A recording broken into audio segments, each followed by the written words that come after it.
All right, y'all. I want to lay a little foundation for you. Is that all right? Because I feel like I need to let you in on this so that you can understand some things moving forward. All right. Okay, so sugar, if you have not dealt with some of the things in your childhood that negatively impacted you or that caused you to have a certain pattern or habit of thinking, please go back and deal with those, okay? And I'm saying that because you all, as I started to grow and develop and really just take looks inside to figure out why I was doing certain things, I was able to trace some stuff all the way back to thoughts and patterns and behavior and habits that were developed as a result of something from my childhood. And there it was 20, 25, 30, 35 years later popping up, honey, in the choices that I was making, okay? Let me explain this to you. A lot of times people have a misconception that childhood trauma is all about whether you are abused or neglected, and it's so much more than that. It doesn't just have to be physical or sexual abuse. It doesn't just have to be neglect and did nobody feed you and they left you in the house by yourself for 7 days and the child services had to come get you. Yes, those are examples, but it's not just that. You understand? It could be some other things that negatively impacted you, and then as a result you had some ongoing mental distress, some anguish about it or whatever. And even if you don't want to classify it, or maybe you don't feel like it's classified as childhood trauma, that doesn't mean that there aren't things that happened to you or things that you went through or whatever that sometimes turned your thinking to a direction that you kept on going down, a direction you really need to go back and retrace your steps, okay? That's what this video is about, honey. Some people need to retrace their steps. I don't know who I'm talking to, but sometimes when you keep on doing the same thing over and over and over again, don't you know it is a thought somewhere that you need to go back and sit with yourself and say, where did this come from? Why am I thinking this? So let me tell you, honey, how that affects me, baby. Relationships. I am going to, in the next video, I'm going to talk about the relationship I had. I told y'all about the abortion. If you haven't seen those videos, go back and watch those. But with that particular young man, I'm going to go back and talk about that relationship and some others, relationships that I've had, and the pattern that you'll start to see.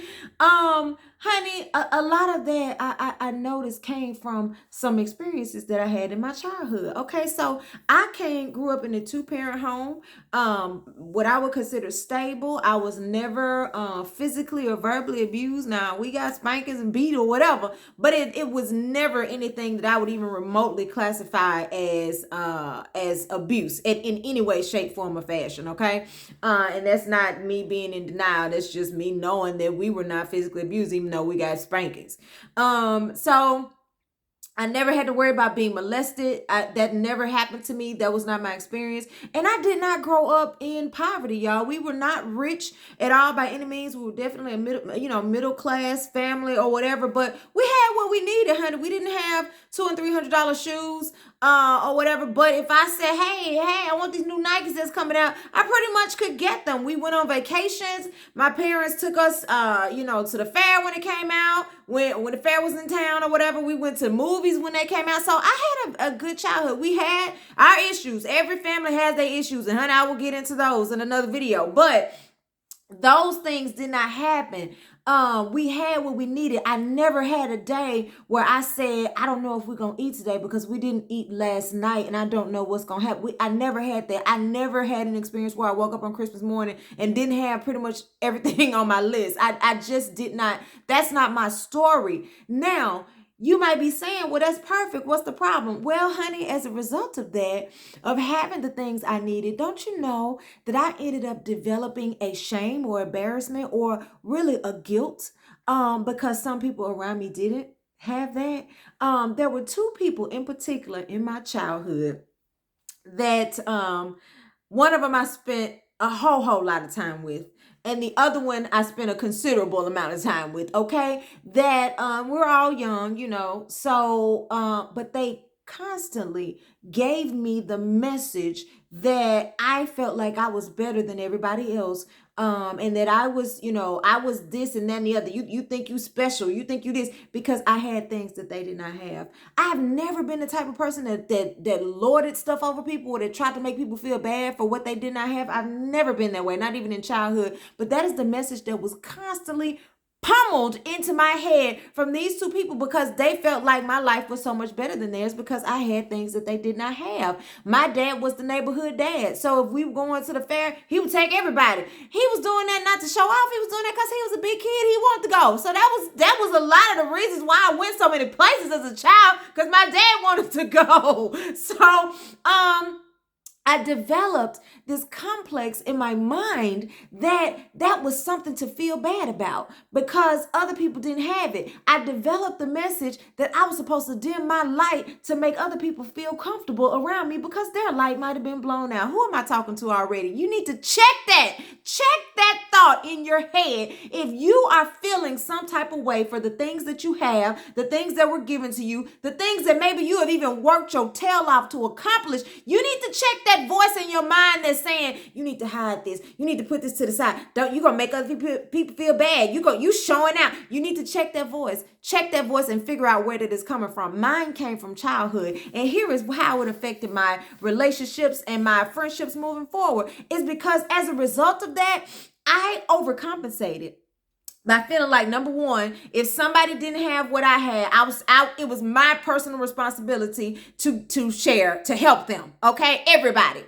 Even in a relationship, even if they have absolutely nothing to offer, it is my job to make sure that I have enough for me and them. That was the message that I had. Okay.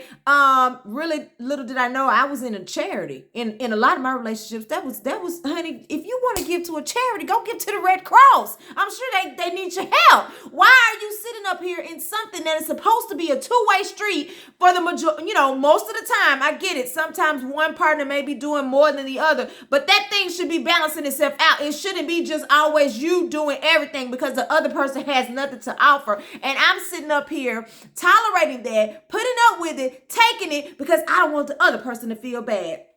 That's the first thing. Second thing, when I did come across somebody who felt bad about themselves, because that was what was going on with their childhood situation, those two people felt bad about their life. So I felt like it was my responsibility to try to make the other person feel better about who they were. That's really not my job in a relationship. That's really not my job, even a friendship. That is an internal thing. That is a personal work, okay? Now, I'm not going to come along trying to make you feel worse, but it is not my responsibility to take that on just because you feel like a horrible person and you hate your life. Now I'm supposed to try to make you love your life or make it better. Not my job. And it took me a while to go back, y'all, and trace that to see, why am I even thinking this? Why do I feel like this is my responsibility? And that caused me to put up with way more crap in relationships and friendships than I should have. Let me explain something to you, sugar, okay? I have to take a sip. Let me explain this to you. It ain't about what you step off into. It's about how long you stay there. That's the problem.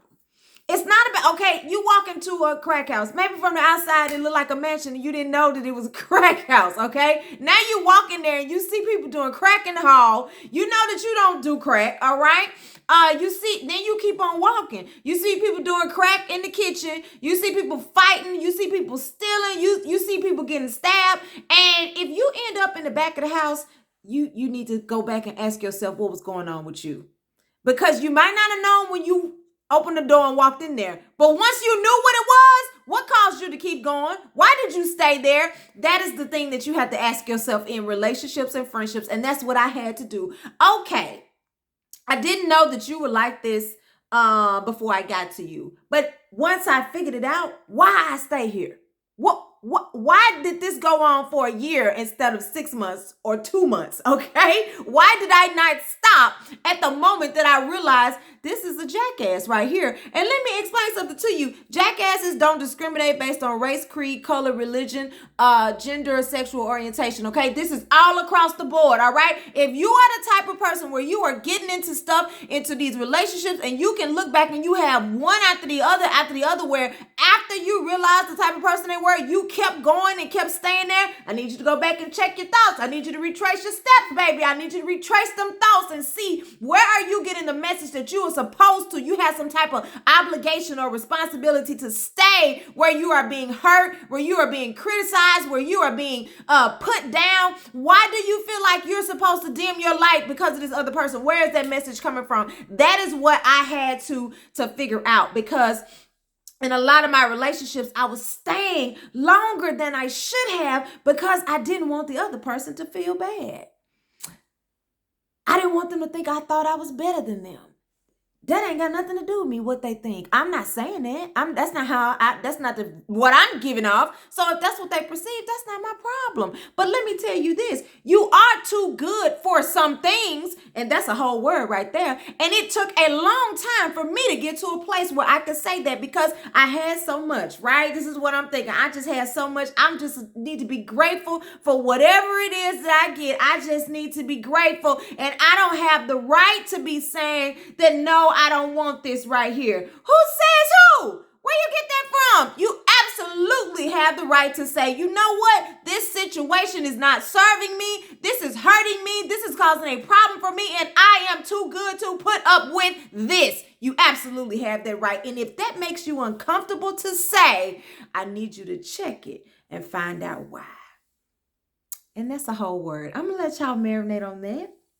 I'll be back because we're going to get into some of these relationships, honey, that I've been in, where other people were saying, you know you're better than that. Why you staying? And it took a minute for me to realize that all the way back then, I developed a message in my mind that, you know, I had so much. I had more than other folks. So I felt like that was a problem. And it's funny, y'all, that we live in a society where we perpetuate that message. It's not just in childhood, because those were kids, you know what I'm saying? But it's not just in childhood. We live in a society now where we are constantly telling people, more, do more, get up, wake up early. Get on your hustle, get on your struggle, get on your grind. We had a meme going around telling folks that if you didn't develop a new business and learn this and learn that during the pandemic, then you just lazy. I mean, that was, people were sharing that. Oh, and it went viral. That's the society we live in. Work. Hustle. Get your grind up, get your money up. And then when they do, we shame them on the other side of that. I can't believe he spent $300,000 on a car. Well, you the one told him to work till he was nearly dead, till he had enough money to pay for the car. Now, why are you shaming the person for going out and now they're not supposed to enjoy what they worked so hard for, now that they should feel embarrassed for being wealthy? Child, please. Negative. I will not. No longer. Okay? And you shouldn't either. All right, y'all. Y'all let that marinate for a little bit, and I'll be back a little later. All right? See you soon.